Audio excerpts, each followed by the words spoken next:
A ver, ¿cómo es posible que las ideas de un filósofo, uno de los más profundos, terminen siendo básicamente la banda sonora de un régimen tan brutal?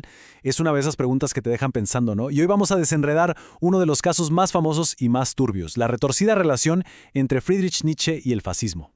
Y vamos directo al grano con la pregunta central. ¿Es verdad que los fascistas basaron toda su obsesión con la antigua Roma y Grecia en las ideas de Nietzsche? Miren, puede sonar como algo súper académico, pero la respuesta nos enseña lo peligrosamente fácil que es torcer las ideas y convertirlas literalmente en armas. Y la respuesta corta es que sí. Pero, y este es un pero gigantesco, fue una distorsión grotesca, una traición absoluta a todo su trabajo. O sea, no fue una herencia de pensamiento, fue un robo a mano armada, a plena luz del día. Ok, entonces, para entender la caricatura, primero tenemos que conocer al personaje real. ¿Qué era lo que Nietzsche de verdad pensaba sobre los antiguos? Porque aquí está la clave de todo el malentendido. Para Nietzsche, que era un experto en el mundo clásico, la grandeza de la Grecia antigua no venía de una paz y una armonía perfectas para nada. Venía de una tensión súper creativa, un choque constante entre dos fuerzas opuestas que lo definían absolutamente todo. Por un lado estaba lo que él llamaba lo apolíneo.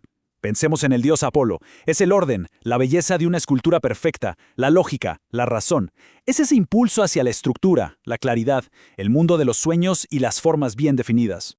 Y justo en el otro extremo tenemos lo dionisíaco. Esto es el caos puro, el éxtasis, la embriaguez, esa fuerza vital salvaje, la creatividad sin riendas. Es la música que te hace perder el control.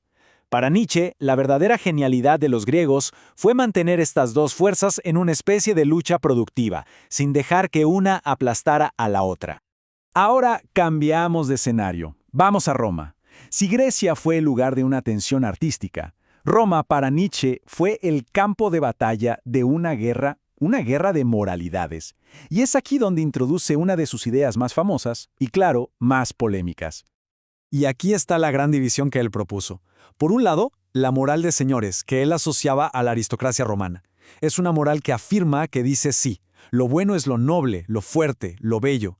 Se define a sí misma desde el poder.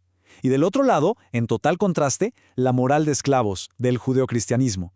Esta nace del resentimiento, es reactiva. Lo que hace es darle la vuelta a los valores. Ahora lo bueno es la piedad, la humildad, todo lo que protege al débil.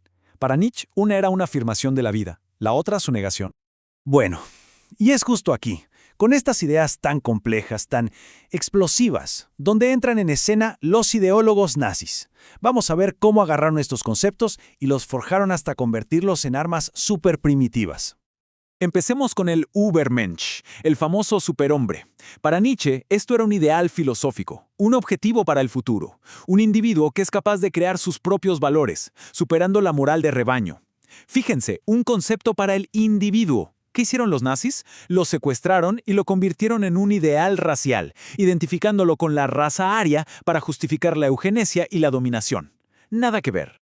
Y pasó exactamente lo mismo con la voluntad de poder. En Nietzsche es un impulso psicológico súper complejo de toda la vida por crecer, por expandirse, por superarse a sí misma constantemente. Un concepto filosófico profundo. Los nazis, en cambio, lo simplificaron de una forma brutal. Para ellos solo significaba el deseo de poder militar y de dominio físico sobre otros países. O sea, una excusa para la guerra y la conquista. Ahora, para ser justos, sí había un punto en común. Tanto Nietzsche como los nazis despreciaban la democracia y el cristianismo, que veían como una moral de rebaño. Además, el estilo de Nietzsche, tan poético y a veces contradictorio, lo hizo el blanco perfecto para ser sacado de contexto. Pero claro, convenientemente ignoraron ideas centrales como el eterno retorno, que no les servía para nada en su discurso. Y aquí hay que mencionar a una cómplice clave, la propia hermana de Nietzsche, Elisabeth Förster Nietzsche. Ella era una antisemita declarada y después de la muerte de su hermano manipuló activamente sus escritos inéditos para que encajaran con su ideología. Terrible. Bien, para contrastar toda esta glorificación de la fuerza, vamos a traer a la conversación una voz radicalmente diferente, la de la filósofa Simone Weil. Ella nos da una perspectiva opuesta que es, de verdad, muy poderosa.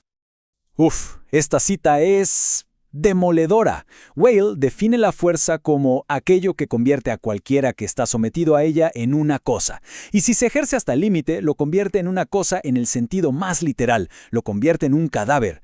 Para ella, la fuerza no es una expresión de vida, es todo lo contrario, es su aniquilación. Y lo más brillante del análisis de Weil es que se da cuenta de que la fuerza deshumaniza en dos direcciones. Primero, claro, a quien la sufre, lo reduce a un objeto y le destruye el alma. Pero segundo, y esto es clave, también deshumaniza a quien la ejerce, porque lo intoxica de poder, lo vuelve ciego y lo convierte en una simple herramienta de la violencia. Y Weil veía este veneno, esta idolatría de la fuerza y el desprecio por los débiles, no solo en la ideología fascista de su tiempo. Ella rastreaba sus raíces mucho más atrás, hasta el Imperio Romano e incluso en algunas narrativas del Antiguo Testamento. Para ella era un mal antiquísimo que había vuelto con una cara nueva. Entonces, si la conexión con Nietzsche fue una farsa, ¿cuál fue el verdadero modelo de los fascistas? Pues la respuesta es mucho más simple y la verdad menos intelectual. Era pura propaganda, no filosofía. El uso que le dieron a la antigüedad fue completamente superficial y simbólico. En Italia fue una resurrección directa de los símbolos romanos, las fases, el saludo romano, las águilas, todo para justificar un nuevo imperio. En Alemania, el modelo no era tanto Roma, sino Esparta, a la que glorificaban como un estado militarizado, eugenésico y racialmente puro. Y claro, todo esto lo sostenían con pseudociencia, como la loca idea de que los antiguos griegos eran de origen ario. Y así llegamos al final de este recorrido. Y la lección que nos queda es sobre el poder y el peligro de una buena historia, y sobre cómo las ideas, por más complejas que sean, pueden ser convertidas en armas. El punto crucial que hay que entender es este. El vínculo entre Nietzsche y el fascismo no fue una herencia legítima, fue un robo calculado.